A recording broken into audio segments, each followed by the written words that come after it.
Fala galera, está no ar mais um Café com a DM, a sua dose de cafeína nos negócios, e hoje nós vamos tratar de um assunto aqui pela primeira vez. Em mais de 400 episódios do Café com a DM, a gente vai falar hoje sobre altas habilidades e superdotação, como é que você pode liderar esses talentos. Muito bem, talentos com altas habilidades e superdotação podem fazer a balança da competitividade pesar em favor da sua empresa. Mas será que você consegue identificar esses talentos? Hoje eu vou receber uma das principais autoridades no assunto altas habilidades e superdotação, que é o Jean Alessandro, e ele vai dar uma verdadeira aula pra gente sobre o assunto. Então fica ligado, daqui a pouquinho o Jean chega por aqui. Pensando no mercado empreendedor que não para de crescer no Brasil, a Wise lançou no país a Wise Empresas, uma conta PJ que promete transformar a gestão financeira internacional para empreendedores. Com uma abordagem inovadora, a plataforma oferece funcionalidades que simplificam transações globais e garantem maior controle sobre os recursos. Pioneira no Brasil ao oferecer uma conta PJ que permite transações em diversas moedas em um único espaço, a Wise elimina taxas excessivas de conversão e oferece uma experiência financeira global ideal para empresas de qualquer porte que operam no mercado internacional. Com ela, pela primeira vez no país, empresas podem receber pagamentos em várias moedas, além de real, dólar e euro, dando aos clientes liberdade de escolher a moeda e o momento ideal para conversão, minimizando perdas por instabilidade cambial. Clique no link da descrição e mude já para Wise Empresas. Você sabia que muitos empresários têm buscado alternativas financeiras para expandir seus negócios e o CPP personalizado tem se destacado como uma opção estratégica? Isso ocorre porque, ao contrário dos financiamentos tradicionais, o consórcio personalizado através do CPP não cobra juros, mas sim uma taxa de administração diluída nas parcelas, tornando-se ideal para investimentos em bens de alto valor, como imóveis ou automóveis de luxo. Então, para quem quer ampliar seu patrimônio com segurança e inteligência, pode optar pelo Grupo Rede Sul. A solidez e a transparência andam lado a lado com as melhores soluções financeiras para você crescer com confiança. Com a Venco Credit e a Rede Sul Consórcios, a empresa oferece opções estratégicas como CPP, aquisição facilitada de imóvel próprio sem juros, CISRG, investimento rentável usando consórcio, e também CPRP, alavancagem patrimonial para renda passiva. E tem mais, Crédito Home Equity, uma linha de crédito facilitada para usar como quiser. No Grupo Rede Sul, seu patrimônio cresce de forma sólida, robusta e segura.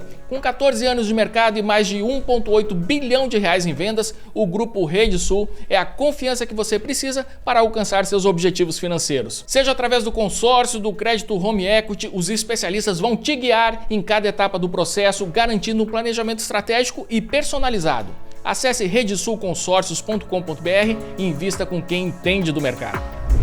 Jean Alessandro é psicólogo especializado em altas habilidades e superdotação. Com mais de 1000 horas de atendimento clínico com pacientes com altas habilidades e superdotação, ele é o especialista mais conhecido da área e também precursor da disseminação pública do tema aqui no Brasil, influenciando outros profissionais e estudiosos a trazer os estudos científicos para uma aplicação mais prática e real. Jean Alessandro, cara, que honra te receber por aqui. Seja muito bem-vindo ao nosso Café com a DM.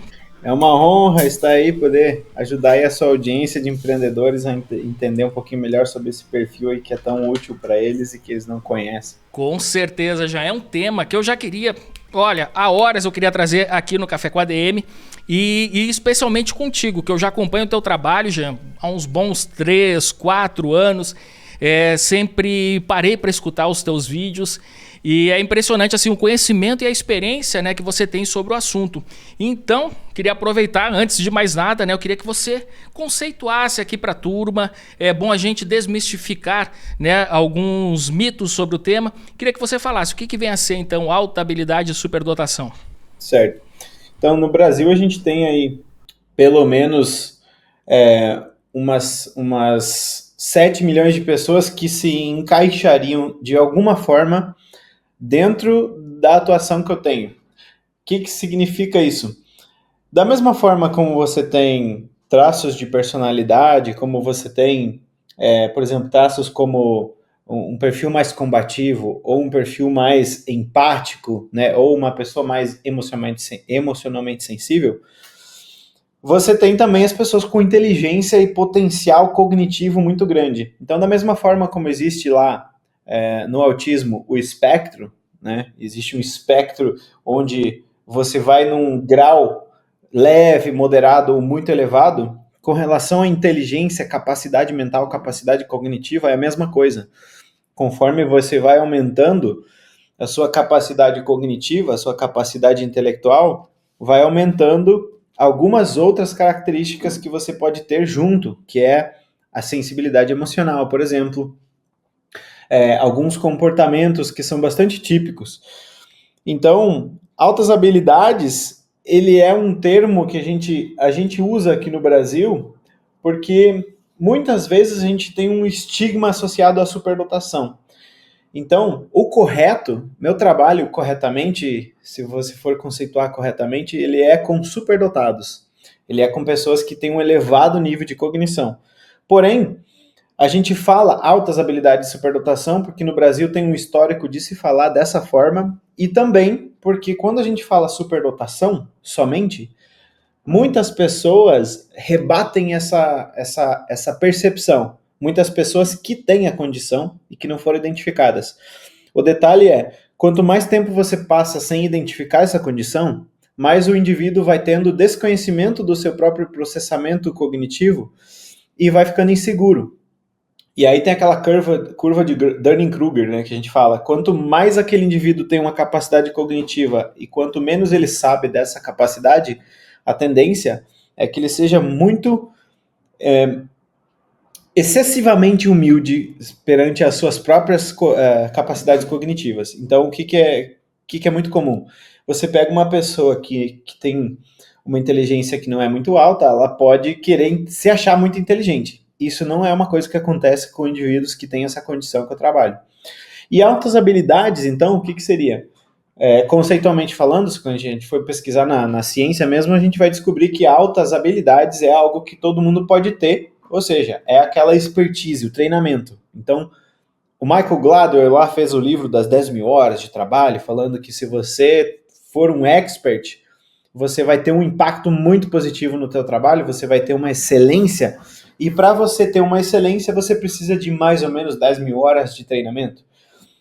O meu trabalho é com indivíduos que não precisam dessas 10.000 horas de treinamento para se destacarem em alguma coisa. Eles têm um potencial cognitivo muito elevado. E esse potencial cognitivo, geralmente, no Brasil, ele se encontra meio em desuso. Então, você vai ter esse indivíduo, por exemplo, na sua escola, se você for um professor, ou se você for um empreendedor, você vai ter esse indivíduo no teu quadro de colaboradores com uma angústia, assim, de potencial que ele não conseguiu realizar. Aí você vai olhar para esse indivíduo e vai achar que ele tem alguma outra condição. Por exemplo, ele vai se isolar, você vai achar que ele tem autismo. Ele vai falar pouco com os colegas, você vai achar que ele tem autismo. Ou ele vai começar muitos projetos e não vai conseguir finalizar, a maioria deles, você vai achar que ele tem TDAH. Então, por quê? Porque esse indivíduo ele não tem autoconhecimento, ele não sabe como ele funciona e ele está desesperadamente meio que tentando se encontrar, tentando se perceber, tentando se descobrir, né? Porque essa angústia de potencial, ela surge nele e ele não sabe disso. E aí, o fenômeno que eu vim trazer e que eu vim, digamos assim, por que é diferente o meu trabalho do trabalho das outras pessoas que já falaram desse assunto, é que justamente eu meio que descobri esse fenômeno, assim, esse fenômeno de auto-ocultamento da sua capacidade cognitiva. Eu meio que fui a primeira pessoa que começou a olhar para esse indivíduo e falar assim, talvez esse cara que tenha uma angústia de que ele pode fazer uma coisa muito grande, né? Uma percepção de que ele pode fazer uma coisa muito grande. O cara que é sonhador, o cara que projeta muitas coisas e que tem uma aprendizagem acelerada e que é muito criativo e que domina em várias áreas, assim, aquele cara que aprende rapidamente e se desmotiva rápido, talvez ele tenha uma alta cognição. Então foi a minha jornada, né? Eu fui uma pessoa que por muito tempo na vida eu não conseguia ter resultado prático. E se você me botasse numa aprendizagem de alguma coisa, rapidamente eu aprenderia aquilo e a minha performance era muito rápida de ser alcançado num nível assim muito bom. Só que eu não conseguia ter manutenção disso no tempo, porque eu não conseguia entender o propósito daquilo, enfim, não conseguia me entender. Então era uma busca que eu entrava no negócio, ficava muito bom naquilo e desmotivava e ia para outro negócio. E aí eu descobri que muitas pessoas têm essa mesma característica. E eu descobri que isso tem a ver com a não identificação, né? Descobri que as pessoas que são identificadas mais cedo, elas conseguem entender, bom, entendi como eu funciono, né? Vou me estudar aqui e vou cuidar dessa característica. Então eu vou tomar decisões com base no meu funcionamento, que é um funcionamento de hiperfocar nas coisas, fazer aquilo que precisa ser feito em 3, 4 anos, eu faço em meses e consigo fazer e faço bem feito. Porém, depois que eu masterizo alguma coisa, eu não quero mais fazer aquilo, quero fazer uma outra coisa. Então, uma outra consequência desses indivíduos, às vezes, é que eles podem ter problemas com manter as coisas ao longo do tempo, ficar repetindo algo. Então, são potenciais criadores, são potenciais empreendedores, mas se eles não souberem como eles funcionam, eles não vão conseguir, porque eles vão se sabotar muito. Legal. Então, essa diferença aí das altas habilidades, que é algo treinável, que todo mundo pode ter, e da superdotação, que é uma condição genética que já vem com o indivíduo, e que se ele não descobrir que ele tem, vai implicar num autoconhecimento prejudicado e vai implicar em muita insegurança, muito perfeccionismo, muita autocobrança e um senso assim de não pertencimento que vai impactar muito na performance desse indivíduo. Cara, muito bom, né? Então a gente já começou aqui conceituando, né? São coisas diferentes, altas habilidades e superdotação.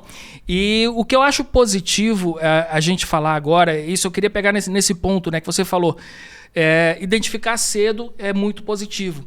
Mas essa identificação, ela necessariamente tem que vir através de testes, né, dos testes que normalmente você faz para identificar esses indivíduos, ou, por exemplo, dentro da própria família, os pais identificam, assim, empiricamente ali o potencial do seu filho e naturalmente, dentro da própria educação, começam a proporcionar para que seu filho desenvolva, né, aqueles talentos, enfim, que ele demonstra desde cedo. Beleza, ótima pergunta.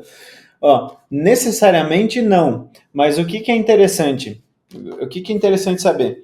Você, com uma lista de características de comportamentos, né? Uma lista de fenômenos comportamentais, cognitivos e emocionais, você consegue olhar para o indivíduo e consegue saber se ele tem ou não a condição. Por exemplo, uma paciente minha, agora há pouco, antes de eu entrar no programa, me mandou um resultado de um teste que eu pedi para ela fazer. E eu falei para ela assim, eu tenho um faro muito bom, eu disse para ela. São muitas pessoas que eu já atendi. Eu acho que o seu teste vai dar 92, 93. Ela me mandou 92,5. Olha a quantidade de precisão que você pode ter se você descobre quais são os traços e as características para você olhar e identificar. A gente está falando de um indivíduo com alto funcionamento. Porque assim, tem rastros, né? Tem muitos rastros. Então, essa minha paciente, ela trouxe toda a história de vida dela, ali tem muitos rastros. Então, qual que é a necessidade de você aplicar testagem de QI, por exemplo, para você ver a capacidade cognitiva de alguém? É baixa. A necessidade de atestar o QI para ver a capacidade cognitiva é baixa, porque você conversando com a pessoa, você vê a capacidade cognitiva dela. Ou, se você analisa um trabalho dessa pessoa, você vê a capacidade cognitiva dela. Basta fazer um debate intelectual com a pessoa que você vai ver. Agora, para que as avaliações funcionam e para que elas são muito boas e muito necessárias? Para fazer aquilo que a gente chama de diagnóstico diferencial e para trazer comorbidades que vêm de você não conhecer a condição, se colocar nos lugares errados na vida. Então, por exemplo, muita gente com superdotação tem TAG também, transtorno de ansiedade generalizada. Muita gente com superdotação não identificada na infância, eles têm depressão clínica também. E alguns, por exemplo, como eu, que passaram por alguns traumas muito intensos na primeira infância, podem desenvolver TEPT, que é o transtorno de estresse pós-traumático. Aí, essas questões, é muito difícil da gente falar que a gente consegue ensinar um professor ou uma mãe fazer uma identificação clara disso aí. Então, o grande problema é os profissionais de saúde mental às vezes não conseguem nem identificar essas condições. saber quando é TEPT, quando é ansiedade, quando é TDAH, quando é autismo. Isso já é difícil para os profissionais de saúde mental hoje aqui no Brasil. Agora, quando você adiciona uma camada de inteligência maior nisso, complica ainda mais. Então, assim, em tese, num mundo ideal, a gente precisaria do que para atestar a inteligência? Não precisaria pontuar alto no teste de QI. Mas o que a gente usa? A gente usa a avaliação psicológica porque nela a gente usa um monte de bateria de testes e instrumentos. A gente vai fazer uma análise global clínica. Então, o profissional tem que entender de todas as condições e tem que entender de inteligência também. E aí ele vai dizer, esse cara aqui tem TDAH e é altamente inteligente, e esse cara aqui não. Então, a avaliação ela é muito boa, ela é muito eficaz, ela é muito interessante, muito necessária, principalmente nesses casos onde você tem alguma outra questão, que aí você precisa de uma minúcia ali, a gente fala assim, tem ferramentas que elas são muito sensíveis e pouco específicas, que é o diagnóstico de você olhar para uma pessoa e falar, caramba, tem traços de pessoa muito inteligente. Isso é bem sensível, ou seja, entra muita informação ali, mas não tem muita especificidade. Esses testes, esses rastreios, essas escalas, os questionários, tudo isso, são instrumentos que são muito específicos, só que eles não são tão sensíveis. Então, o que acontece? Você pode, por exemplo, pegar um indivíduo que tem uma altíssima cognição e está com TEPT, com transtorno de estresse pós-traumático e depressão. Ele vai estar todo embotado cognitivamente, os afetos, a emoção, ele vai estar todo frustrado, né? Todo deprimido, o sistema nervoso central dele não vai estar funcionando muito bem. Então você vai aplicar o teste e ele é muito específico, o teste, né? Não tem como chutar um teste de QI e botar uma nota lá em cima, ele é muito específico. Ele realmente mede o que ele está se propondo, né? Só que ele não é tão sensível, ou seja, se o indivíduo está depressivo ou não, o teste não vai dizer. Se o indivíduo está com TAG ou não, o teste de QI também não vai dizer. Então, por isso que a gente está fazendo esse trabalho de conscientização, de falar para os profissionais, ó, às vezes você tem que aplicar uma avaliação psicológica com bateria de teste. Às vezes você tem que tratar primeiro o paciente, tirar ele do TAG, tirar ele da depressão, depois aplicar. E às vezes, como numa escola, né, ou como quando a gente está fazendo um trabalho de psicoeducação, assim, de disseminação, você não vai falar, obviamente, que para se falar de superdotação tem que ter uma bateria de testes, porque, enfim, a bateria de testes ela é para alguma coisa específica. Então, a minha opinião sobre esse tema é essa, de que a gente tem que olhar para a avaliação psicológica e a bateria de testes de personalidade, de atenção de QI, como um instrumento, que é como se fosse uma caneta, né? Eu sei quando eu preciso usar a caneta, mas eu também sei quando eu preciso digitar no teclado. Então, eu faço as coisas conforme a minha necessidade. E uma das coisas que eu vim e também trouxe uma crítica muito contundente é justamente isso, porque antes de eu começar a falar desse tema, se falava muito em superdotação e quando você assistia o vídeo, ou lia o livro, ou lia o artigo, quase sempre se falava em teste de QI junto. Então eram dois assuntos que eles nunca poderiam vir separados. Eles sempre tinham que vir junto. E a minha crítica é justamente essa, né? Como é que você vai aplicar teste de QI em todos os alunos numa escola de rede pública? É impossível. Como é que você vai aplicar teste de QI em todas as pessoas de uma comunidade carente? Não existe, não tem como. Principalmente num país como o nosso. Então, o que a gente faz? A gente dissemina o tema, a gente ensina as pessoas como funcionam os traços cognitivos dessas pessoas, os traços emocionais, os traços comportamentais. Então, através do comportamento, o professor pode rastrear, o pai pode rastrear. Através da cognição, você pode atestar, né, seja com o trabalho da pessoa, ou seja através do teste de QI mesmo.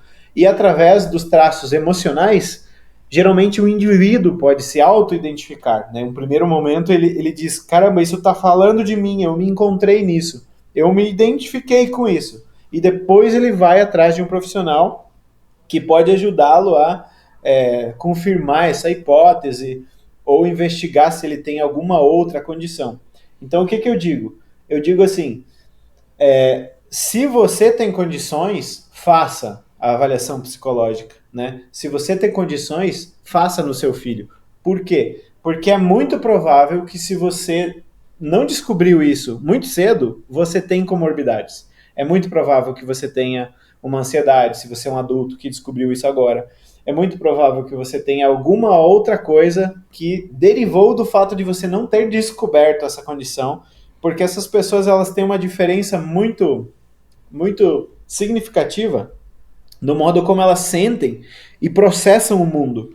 As informações, elas processam mais rápido. Então, é um indivíduo que ele chega num lugar, ele aprende tudo que tem que aprender e ele se sente entediado e profundamente irritado com aquele lugar.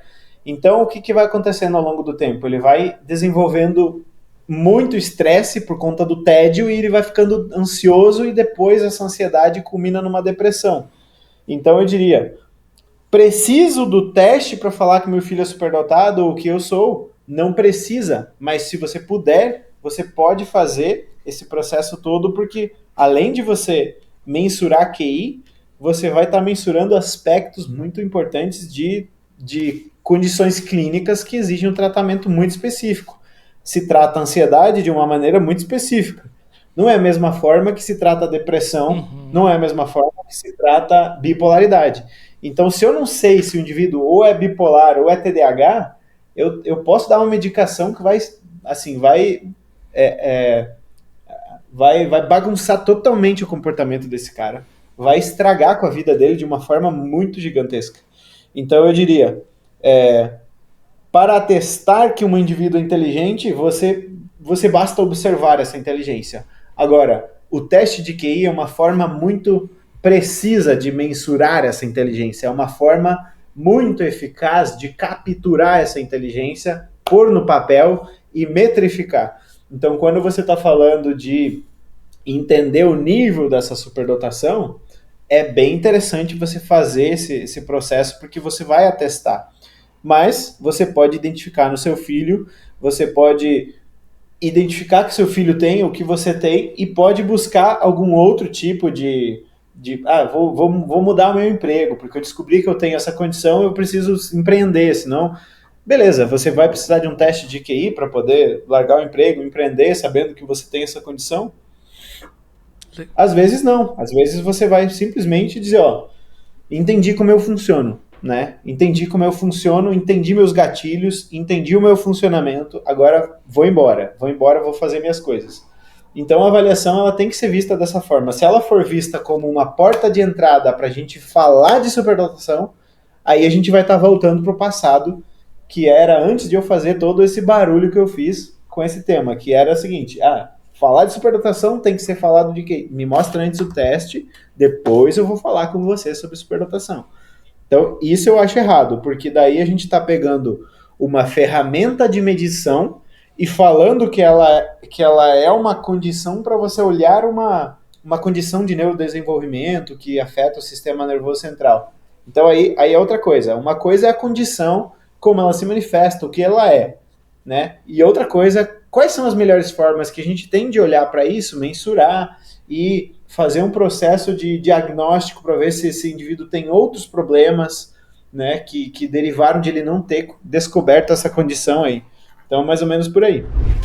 Como reduzir os custos das viagens corporativas? As viagens corporativas são essenciais para expandir negócios, mas podem se tornar um pesadelo financeiro sem um bom controle. Custos elevados com passagens, hospedagem, deslocamento podem comprometer o orçamento da empresa se não houver planejamento estratégico. O problema? Muitas empresas ainda fazem reservas descentralizadas, sem políticas definidas e sem visibilidade sobre os gastos. Isso gera desperdícios e dificulta a conciliação financeira. A OnFly resolve isso com uma plataforma que centraliza todas as reservas, automatiza processos e oferece relatórios detalhados para garantir transparência total. Com ela você reduz custos, evita gastos desnecessários e melhora o controle financeiro sem complicação. Quer entender como transformar a gestão de viagens da sua empresa? Conheça a solução da OnFly. Quer saber mais sobre tudo que a OnFly pode fazer pela sua empresa? Clique no link da descrição e descubra um novo jeito de organizar as suas viagens corporativas.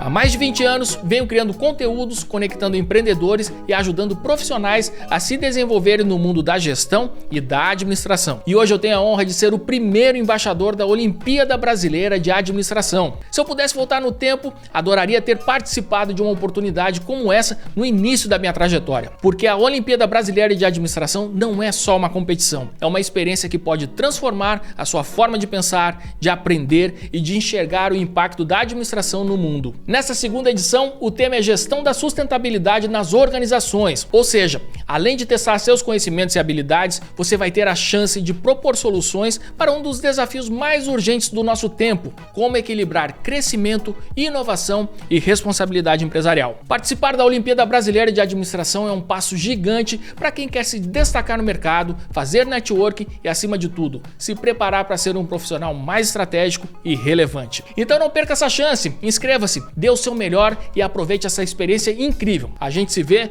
na Olimpíada Brasileira de Administração. Jean, eu queria contar aqui um caso pessoal, tá, que aconteceu comigo e, enfim, e tem tudo a ver com o que a gente está aqui falando, tá? Quando eu era adolescente, eu estudava, você é gaúcho, né? Então você deve conhecer no Colégio Marista Rosário, em Porto Alegre. E teve uma época que a gente fez vários testes lá no Rosário e a gente não sabia o que era, né? Era uma equipe da PUC ou da URGS fazendo um teste com os alunos. E pronto, passou o tempo e esquece os testes. A minha mãe, ela foi chamada na escola para falar sobre os meus resultados e o do meu irmão do meio. E eu tenho um outro irmão, então somos 3. E falaram sobre os meus resultados e o do meu irmão do meio. E o do mais velho não falaram nada. E aí disseram lá, os seus filhos tal, se encaixam aqui nessa questão ali da superdotação. E ela nunca falou nada pra gente. Porque ela disse, não, eu tenho 3 filhos, né? Enfim, não tá nesse quadro. E os outros 2 estão. Mas de alguma forma foi direcionando a educação ali da gente para que a gente aproveitasse aquelas potencialidades. Só foi nos contar isso aí agora, cerca de, sei lá, uns 12 anos atrás, ela contou essa história porque a gente estava passando com uma situação com o meu filho mais velho, né? Começou a ler com 3 anos, enfim, um monte de coisa, que aí ela contou, né, essa história pra gente e por que não tinha contado na época.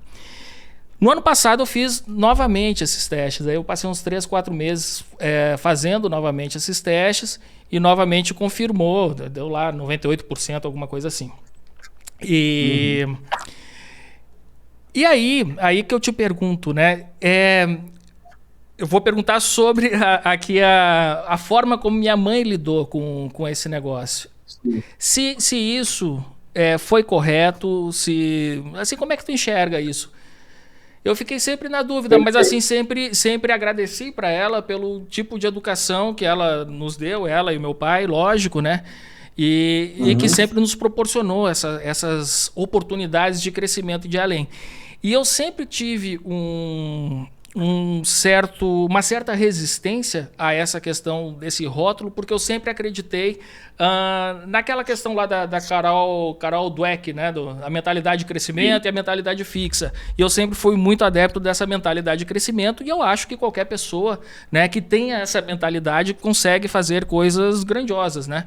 E, enfim, então, aí por isso que eu tenho uma certa resistência a isso, porque o que eu prego aqui no Café com a ADM, no Administradores, é justamente você mergulhar, você se aprofundar nas questões, enfim, se dedicar, indo muito de acordo com aquele... Não sei se você viu uma série na Netflix, um filme, que tinha uma frase lindíssima que dizia que que o esforço vence o talento sempre, né? E pronto, e qual é a tua visão sobre isso, Jean? Bom, eu acho que tem 2 questões. Tem 2 efeitos possíveis de você falar para uma criança que ela tem superdotação, né, ou que ela é muito inteligente. Vai depender muito da criança e da mãe. Tem 2 efeitos muito prováveis e muito comuns. O primeiro efeito a criança começa a sentir pressão de expectativa. Ela começa a sentir que para ela conseguir validar aquela situação ali que está se apresentando, para ela poder fazer o pai ou a mãe sentir que ela está honrando aquela expectativa, ela tem que entregar muito. Isso pode piorar a sensação de pressão que a pessoa com superdotação já tem por natureza. Ela já é um pouco mais... ela já tem uma personalidade um pouco mais predisposta ao perfeccionismo, por exemplo. Ela já tem uma personalidade um pouco mais predisposta à autocobrança. Já é uma pessoa que já tem uma autoconsciência maior desde criança. Então, um efeito possível pode ser a pessoa gerar uma pressão e uma expectativa muito grande sobre ela. Que é, por exemplo, tem um vídeo aí de uma menina que viralizou que ela tá falando assim: eu recebi o rótulo de altas habilidades quando eu era criança e agora eu sou uma pessoa que estou na vida adulta, me sinto fracassada, eu sinto que eu falhei na vida adulta. Esse é o efeito que eu estou falando aqui, o primeiro efeito, que é o efeito de gerar pressão. Agora tem um outro efeito possível, que pode ser um efeito de alívio e de justificação. O que quer dizer isso? Quer dizer que a criança pode estar sentindo ali que ela é esquisita, que ela é diferente e ela não sabe por quê. E aí você diz assim, você tem essa condição aqui e você funciona dessa forma. Você já é mais autoconsciente, você já é uma pessoa mais hiper preocupada, você já é uma pessoa que tem mais necessidade de correr atrás das suas coisas, você já tem uma autonomia muito grande. Aí a pessoa diz assim, uau, que alívio, porque eu senti agora que eu não sou maluco, né? O adulto vai dizer isso e a criança vai dizer assim, nossa, caramba, então tá explicado. O que vai determinar se o efeito é de alívio ou se o efeito é de pressão? A característica de personalidade da pessoa, o ambiente onde ela está determinada e a relação que a pessoa está estabelecendo com essa criança. Então, se a mãe ou o pai entende esse conceito que você está trazendo, que é o conceito de mentalidade de crescimento, que eu concordo bastante com isso, se a pessoa ela descobre essa condição a partir desse viés, ou seja, do viés de fique aliviado, fique tranquilo, porque essa condição aqui explica muitos problemas que você teve. Essa condição aqui explica muitas angústias que você teve. Mas não é explicar de justificar no sentido de... Porque aí muita gente cai nessa aba vitimista. Ela abre essa aba do computador vitimista, que é o quê? Entendi, então eu não consigo dar certo na vida por causa dessa condição. E por causa dessa condição, então eu não vou melhorar no meu trabalho, então eu não preciso lidar com coisa burocrática porque eu sou muito criativo. E eu não preciso fazer isso e aquilo porque eu sou muito inteligente. Aí você entra numa via que é de vitimismo e de a pessoa se tira a autorresponsabilidade. Também não é isso que a gente quer. A gente quer o quê? Que a pessoa mantenha a autorresponsabilidade, que ela comece a criar esse mindset de crescimento, que ela comece a pensar o seguinte: entendi, eu tenho uma condição que me predispõe a um potencial maior, mas isso é um potencial, pode não se realizar. O que vai fazer com que eu realize? É o meu caráter.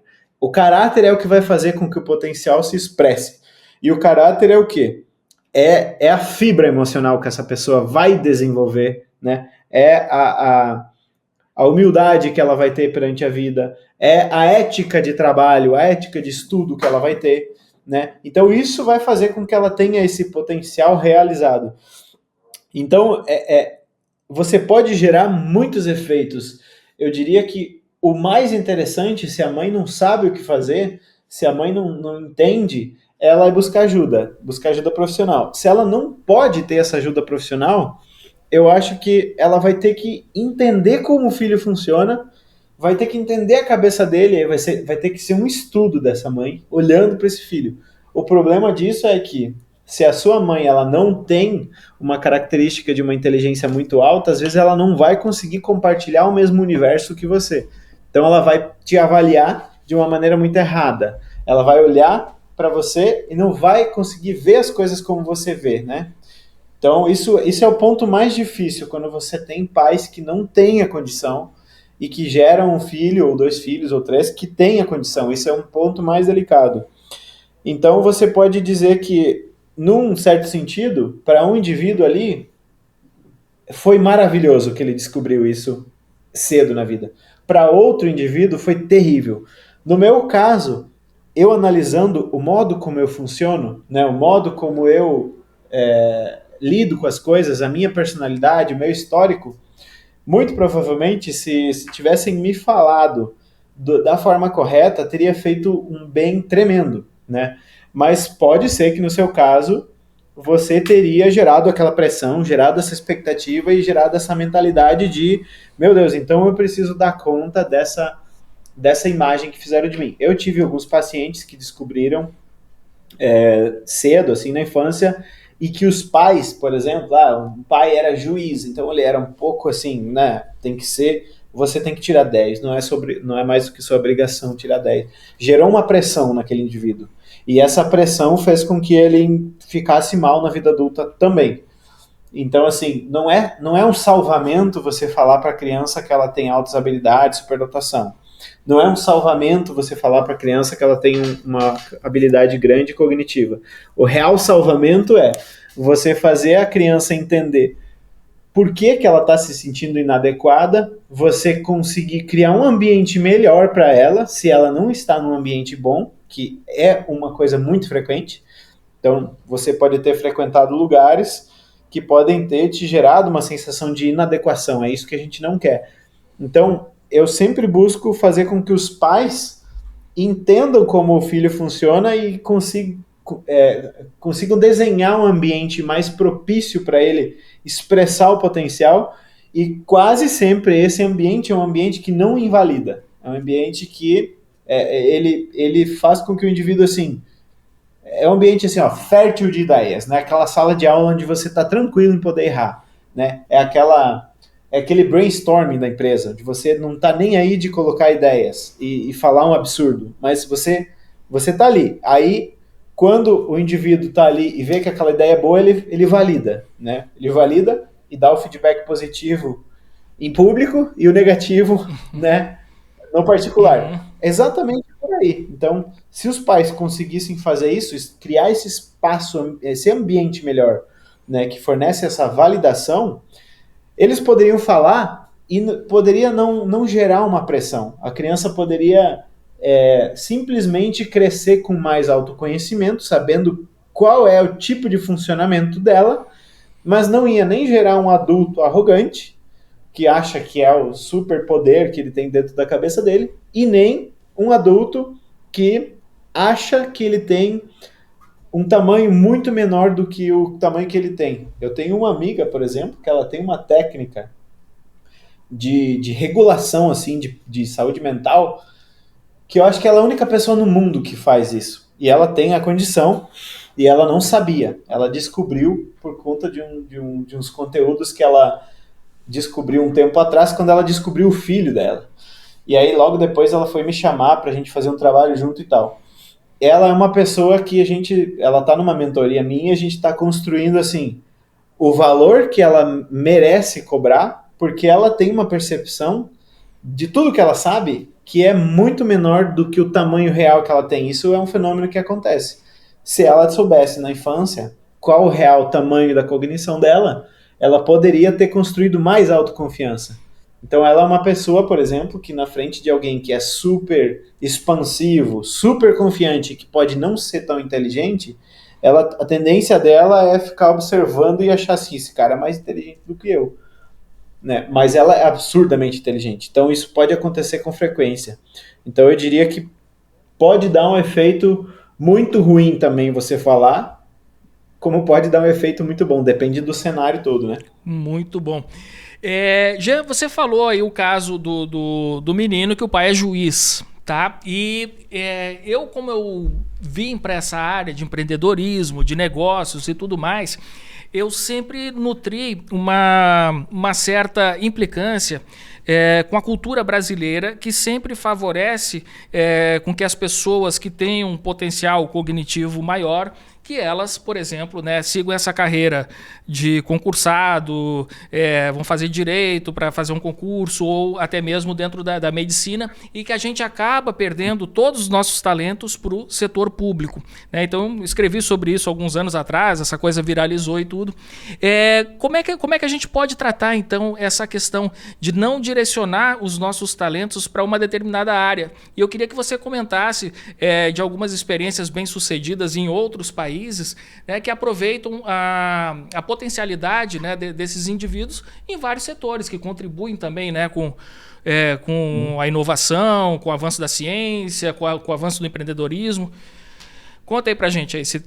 Bom, por exemplo, a gente tem o caso do Japão e o caso da China, que são bem interessantes. No Japão, praticamente foi reconstruído o país em 50 anos exatamente por conta disso, porque eles investiram no potencial intelectual de pessoas altamente capazes de gerar, né, muitas mudanças e muitas inovações e muito desempenho de empreendedorismo. Então, o que eles fizeram? Eles bolaram um sistema ali onde eles iam identificar esses talentos e investir neles. Por exemplo, a China hoje, eles estão usando nas escolas uma tiara com inteligência artificial, e essa tiara ela vai prestando, ela vai mensurando, os professores têm um dashboard, né, do nível atencional do aluno e para onde o aluno está prestando atenção. Aí o professor chega ali e vê que o Jean, sempre que entra em uma tarefa que envolve muito potencial de ramificação de ideias e problemas muito complexos, ele vê que o Gia fica muito atento. Ou seja, eu já entendi que esse indivíduo gosta de solucionar grandes problemas, né? Problemas muito abstratos e gigantescos. Esse cara, ele gosta. Aí eu começo a desenvolver isso nele, começo a apostar fichas nisso e fazer com que ele faça mais disso. A China está fazendo exatamente isso. Então, é impossível competir com esse país porque ele está fazendo exatamente o que precisa ser feito. Ele está amplificando. Né? A gente tem uma lei natural que é a seguinte, é mais ou menos assim, a frase que eu gosto de usar para explicar isso é: quase tudo vale quase nada vale quase tudo. Você vê aquele princípio de Pareto, a lei de Matthews, né? A lei do poder, alguns chamam. Isso é um princípio matemático, né? Você vê, a maioria das coisas que você faz na tua empresa não traz resultado. A maioria dos programas que você fez não viralizou tanto. Esse texto que você fez, por exemplo, bum, viralizou demais. Então tem poucas ações que produzem muito resultado e a imensa das ações não produzem resultado nenhum, ou produzem um resultado muito baixo. E uma das coisas que produz um resultado astronômico, assim, brutal, né, para uma nação, é investir no potencial cognitivo das pessoas. Aí você começa a direcionar esses indivíduos, por exemplo, e criar uma cultura, né, onde você ensina eles a lidar com o risco, você ensina eles a lidar com a incerteza, com a frustração, com tudo isso. E aí, justamente, o Brasil está investindo nessa questão cultural, a gente está investindo muito ainda em uma questão de falar assim, se você tem potencial cognitivo, faça aqui esse concurso. Eu também fiz concurso, mas eu precisava, numa época ali, de uma ponte entre eu não ter faturamento nenhum, não ganhar dinheiro sozinho de maneira nenhuma e eu começar a empreender. Eu precisei dessa ponte. Mas eu já tinha a mentalidade desde o início de que isso seria uma ponte. Muita gente tem essa mentalidade de parar por ali, né? E tá tudo certo se você tem uma personalidade muito avessa ao risco. E uma personalidade, quando a gente diz com neuroticismo muito elevado, ou seja, uma sensibilidade muito absurda a emoções negativas, aí faz sentido você pensar, talvez eu não lide tão bem com o risco. Mas o problema é, tem indivíduos como o Jean, do passado, que eu não tenho problema com risco, eu tenho problema em ter potencial que eu sinto que tem dentro de mim que eu não realizei. Isso me dói muito mais do que risco. Então eu já perdi tudo várias vezes nessa jornada de empreender. Eu já fiquei em situações assim absurdamente ruins, né, de empreender, mas é isso que realiza. É quando eu consigo botar o meu potencial. Então hoje eu posso dizer com bastante segurança que eu impactei aí pelo menos uns 10 milhões de pessoas no Brasil com esse assunto. E pelo menos 1 milhão de pessoas mudou a vida deles por conta de assistir isso, né? Porque de 10 milhões de visualizações, talvez alguns foram visualizações que não mudaram a vida do cara. Mas isso realiza muito mais. Então, como é que a gente faz para mobilizar isso, né? Eu estou entendendo hoje que não vai partir de uma questão cultural ali de governo, não vai partir disso.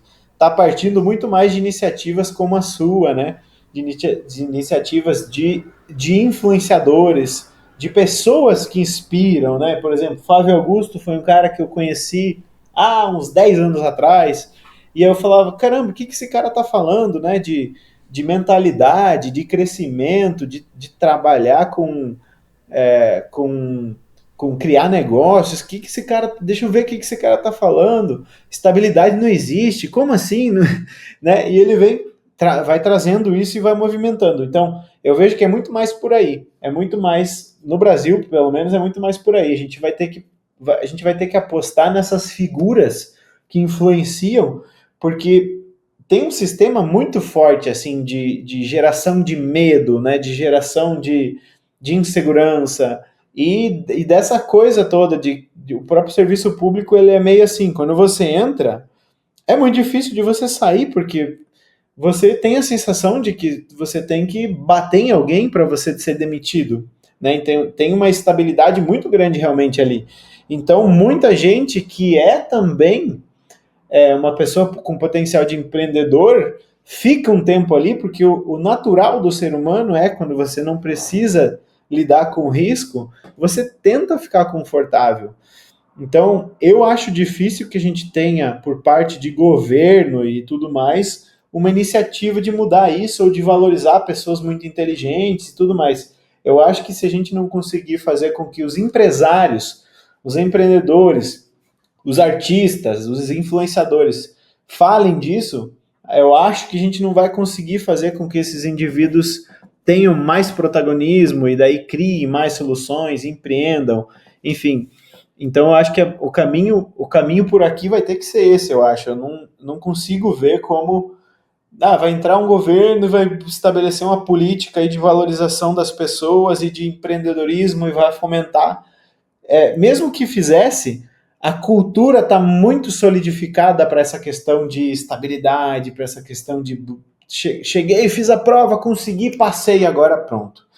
A cultura é muito assim. Se você vê a cultura americana, por exemplo, eles são bem diferentes, né? Você conversa com o americano ali, típico, ele é muito mais tranquilo em negociar o valor dele, da hora, né? Por exemplo, estou negociando uma palestra de uma pessoa que escreveu um livro sobre superdotação, ela escreveu no e-mail várias perguntas, né? Vocês pagam? Se sim, quanto? Querem que eu fale sobre tal tópico, sobre quanto tempo? Perguntou exatamente tudo, coisa que aqui hoje a gente culturalmente acha meio mal educado, sabe? Assim, eu te convido, vou fazer um podcast, aí eu pergunto para você, vai me pagar? Se sim, quando? A pessoa fica, nossa, o Jean é mal educado. Né? Esses caras não têm essa mentalidade, eles têm a mentalidade... Temos que acertar o cachê depois aí, hein, Jean? Não, eles falam assim, ó, vamos negociar. Vamos negociar? Vamos, negociamos. Agora vamos fazer. E a gente tem esse problema, né, em negociar. Então, o que eu vejo? É uma questão cultural. A gente tem essa coisa assim até de falar, né, as coisas não são ditas, né, elas são colocadas em mensagens subliminares.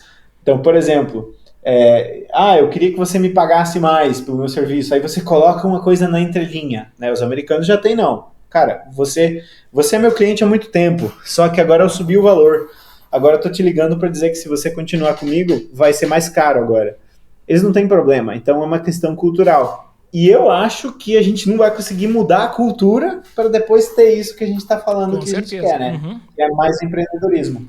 Então eu acho que a gente vai ter que construir, apostar muito mais em pessoas que influenciam, e aí essas pessoas vão começar a mudar a cultura, e aí vai acontecer iniciativas nesse sentido. Né? Muito bom. Ô Jean, no comecinho aqui do nosso podcast, né, eu falei dessa questão da superdotação dentro das empresas. Então eu queria entrar um pouquinho nesse tema, né, por mais que o nosso tempo aqui já esteja um pouco adiantado, mas que eu acho positivo a gente abordar também. Me diz uma coisa. Primeiro, né, vou fazer duas perguntas aqui em uma só. Como é que uma empresa pode se beneficiar, né, de ter pessoas superdotadas no seu quadro? E segundo, né, como é que a liderança dessa empresa deve tratar esse indivíduo em específico. É diferente dos demais? Tem que ter um tratamento especial? Como é que a gente envolve esse indivíduo dentro da cultura daquela empresa, de forma que ele possa não só utilizar todo o seu potencial, mas também estar em sintonia com os valores, com a filosofia, com a cultura daquele lugar? Beleza. O benefício é muito claro. O benefício tá na liderança, tá na criação, tá na inovação, tá na disrupção.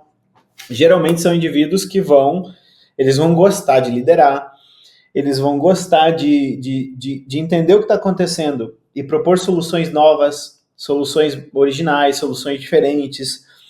Então são indivíduos que, assim, você tem que entender que o natural deles é pegar o que está acontecendo, o que já está ocorrendo ali, e ler aquilo como mais do mesmo. Então ele estuda algo e diz, tá, entendi. Enquanto ele não vê que algo sobressai, a percepção dele, ela não marca muito aquilo.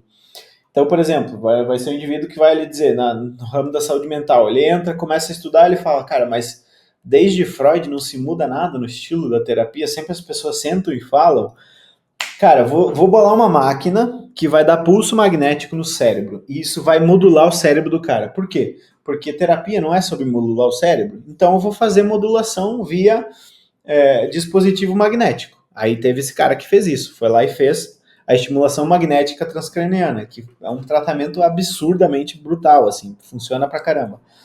Esse cara, ele faz esse tipo de coisa. Ele é sensível demais àquilo que continua sendo o mesmo. Então ele se incomoda, ele vai querer criar, ele vai querer inovar. O principal benefício é esse, a criação, inovação e liderança.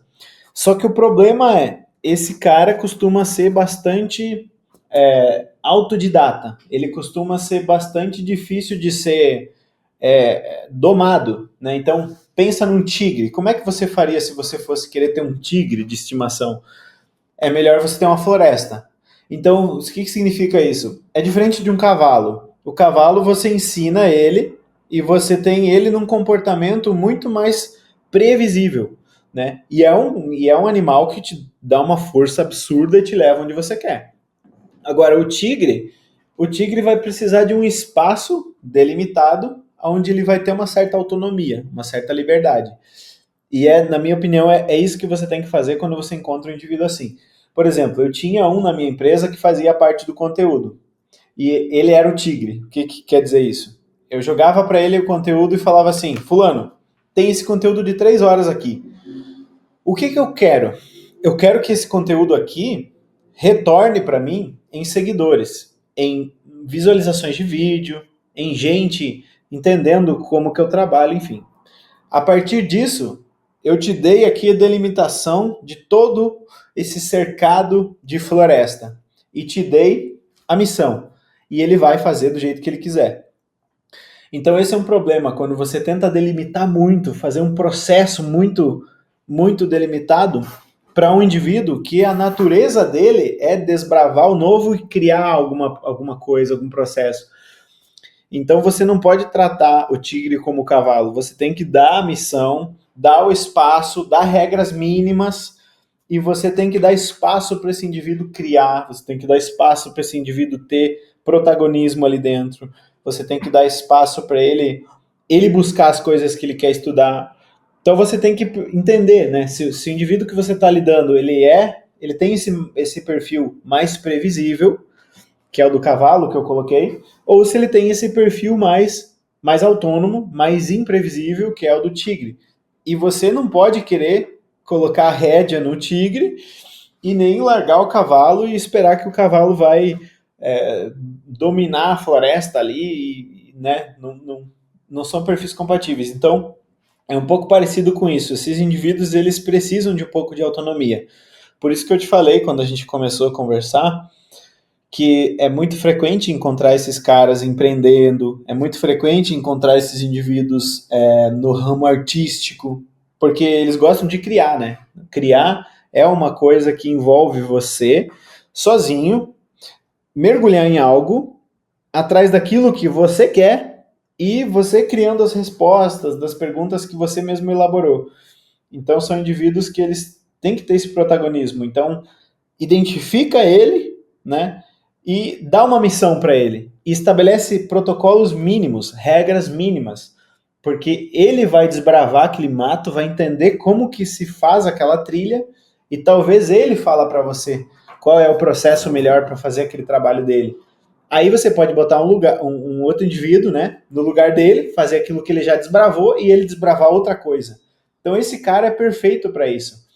Esse cara é perfeito para você dar uma missão para ele, ele desenvolver alguma coisa, fazer um processo, te dar o processo, você bota uma pessoa que gosta de fazer processos e ela fica fazendo esse processo e esse cara vai fazer o que ele gosta de fazer, que é criar.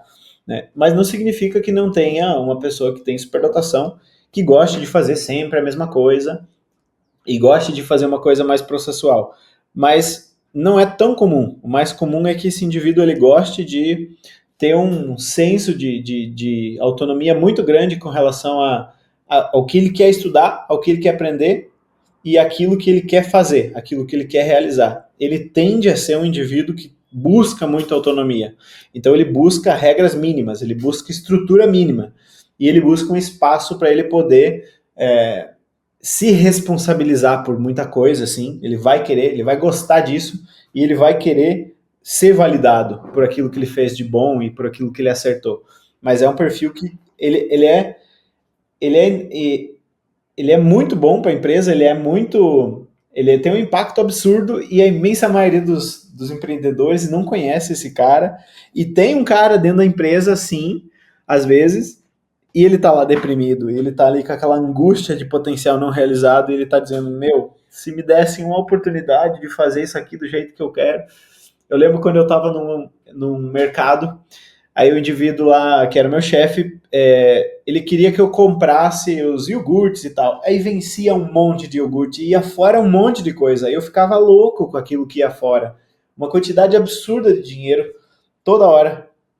E eu trazia, olha, dá para fazer isso. Eu fiz uma planilha aqui dos que vendem mais e ele, cara, não dá, é a sede que compra os iogurtes. Eu ficava angustiado. Vai ter gente que vai dizer assim, foi um monte de iogurte fora, e aí? Não é meu problema, não tô nem aí.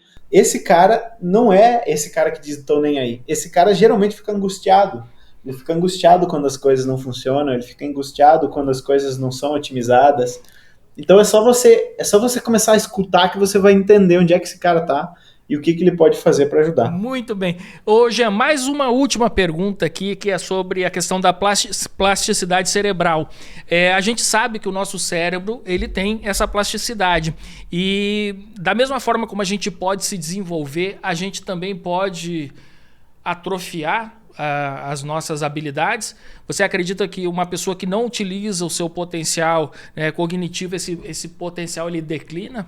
É muito importante essa pergunta, porque assim, se você pegar um bebê, colocar ele no escuro, antigamente faziam isso, né? Botavam o bebê no escuro, amarravam todo o bebê, deixavam ele no escuro por 3 dias. Se você fizer isso por semanas, meses, você pode fazer com que a pessoa não desenvolva a visão. Você pode fazer com que a pessoa perca os sinais ali, né, sensoriais da visão, que o cérebro fala, eu não preciso processar imagens, então o que eu vou fazer? Eu vou recursar todo o lobo occipital para outra coisa. Eu vou fazer essa plasticidade, eu vou usar meu cérebro aqui de maneira total, vou usar toda a minha capacidade para aquilo que eu preciso. Então, o que acontece com muita gente? A pessoa não se coloca em estados de desconforto e estresse escolhidos, voluntários, né? Desconforto e estresse voluntário, ele não é o mesmo que o estresse negativo. A gente chama de distresse e eustresse, né?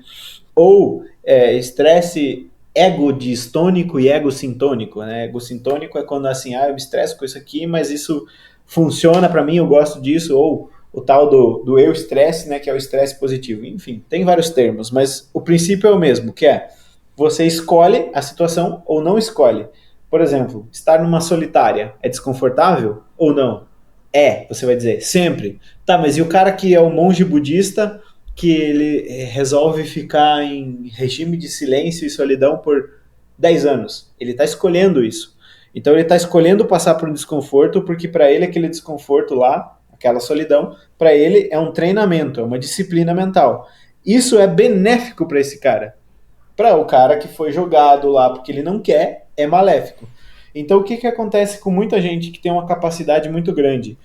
Não se coloca em estados de estresse que eles escolheram aquele estresse, não se coloca em desafios. E esse desafio ele sempre vai ser um estresse que você escolheu e que gera um desconforto muito grande. Por exemplo, eu era um cara muito tímido, absurdamente tímido. Eu era o aluno da escola que se falassem comigo, eu ficava todo vermelho. Né? E aí, muito interessante, porque várias pessoas que eu conversei desse mundo que vendem cursos, palestras, que dão treinamentos, que são professores, que têm audiências grandes, também falam isso. Por exemplo, um cara que me inspirou muito quando eu comecei foi o Pedro Calabrese. Ele falava, eu era adolescente muito tímido e tal. Então, eu também. A gente faz o quê? A gente se colocou em comparação com alguém que a gente admirava, e a gente olhou e disse, eu quero fazer isso que esse cara está fazendo.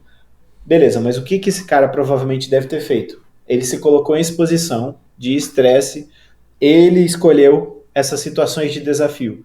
Aí quando você não faz isso, você pode sim ter uma expressão de cognição que pode ser prejudicada. Né? Você pode, assim, você não vai perder o teu nível de QI, por exemplo, ele vai cair mais por uma questão de envelhecimento natural, não por uma questão de que você não usou. Porém, se a gente for falar de inteligência de repertório, se a gente for falar de geração de conhecimento ou de geração de fibra emocional, de caráter, quanto menos você se expõe, menos você tem. Né? Então, acho que a pergunta que você me fez é mais relativa a pode um indivíduo que é muito inteligente e que nunca utilizou o seu potencial com excelência, digamos assim, né? Nunca utilizou, nunca extraiu ao máximo esse potencial, pode esse indivíduo perder esse potencial? Ele pode perder um pouquinho, assim, mas assim, se você tiver um adulto que hoje está nos ouvindo e que tem uma inteligência muito alta e nunca fez faculdade, nunca estudou muito, nunca se debruçou nos livros, nunca empreendeu, cara, nunca fiz nada, meio que fiquei ali com medo da vida e tal. Meu potencial cognitivo foi embora? Não. Mas você vai ter um problema muito grande quando você começar a se expor, porque você não tem a habilidade de lidar com os problemas, e isso é uma questão mais emocional. Então, esse é o grande problema. Esse é o problema que você vai enfrentar, assim. Quanto mais tempo você evita o desafio, o desconforto, quanto mais tempo você evita encarar suas inadequações, mais você vai piorando emocionalmente. E aí você pode ter não uma atrofiação do teu potencial cognitivo, mas você pode ter um bloqueio da expressão desse potencial cognitivo, que é devido a doenças emocionais que você vai gerando. Você vai gerando aí uma ansiedade, você vai gerando depressão, enfim, e aí essa inteligência, ela tá lá, só que ela vai gerar angústia, ela vai gerar, sabe, ela vai fazer com que você fique ansioso. Então, tá ali o potencial do indivíduo, tá ali aquele poder cognitivo que ele tem, só que tá gerando ruminação, tá gerando pensamento arborizado sem nenhum tipo de foco, tá gerando autocobrança. Então, assim, o potencial dele se volta contra ele, paradoxalmente, porque ele não tá botando isso no lugar certo. É como se a natureza dissesse assim, aqui tem uma semente e essa semente vai crescer. E se você não quiser fazer com que essa semente cresça pelo teu bem, vai ser por mal, ela vai crescer. Então, o que acontece? O potencial do indivíduo começa a se manifestar em doenças psicossomáticas, em doenças emocionais. O cara começa a ter complexos absurdos, assim, né, emocionais de autocobrança, de ruminação, de perfeccionismo. Então, por exemplo, peguei um paciente dias atrás e falou assim, eu tenho uma lista de 322 projetos, 322 nomes para um projeto que eu quero começar. E eu falei, tá, mas sobre o que é esse projeto? Então, eu tenho também uma lista de mais de 300 nomes sobre de mais trocentas ideias sobre as quais eu posso falar. Entende que essa pessoa ela já entrou num processo de ruminação tão grande que o potencial dela está fazendo ela sofrer. Então isso é muito comum, isso é muito perigoso.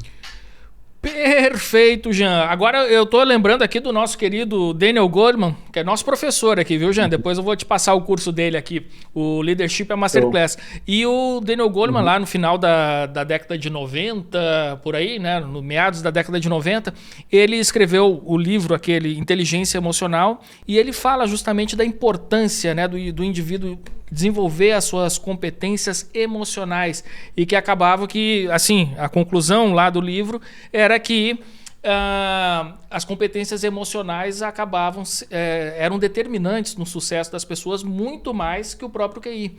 Então é importante, né, que todo mundo desenvolva a sua inteligência emocional para que possa também, né, extrair o máximo do seu potencial cognitivo também, né? Exatamente. Se você pegar um indivíduo com uma inteligência absurda e com problemas emocionais, ele não sai do chão e ele pode até ir menos rápido do que uma pessoa que tem, sei lá, 40% da cognição dele. Isso não é incomum, não é incomum. Então, o meu ponto, a coisa principal que eu faço pelos indivíduos que têm uma alta inteligência é ensinar para eles um caminho de entender as questões emocionais que eles têm. Então, uma das primeiras coisas que eu começo a ensinar para o indivíduo, por exemplo, é como ele tomar boas decisões. Eu ensino para ele que poucas decisões importam e ele deveria focar muito em pouquíssimas decisões. Por exemplo, onde é que você mora? Com quem você é casado? Com quem você anda? O que você escolheu estudar? Essas poucas decisões têm um impacto astronômico na vida do indivíduo.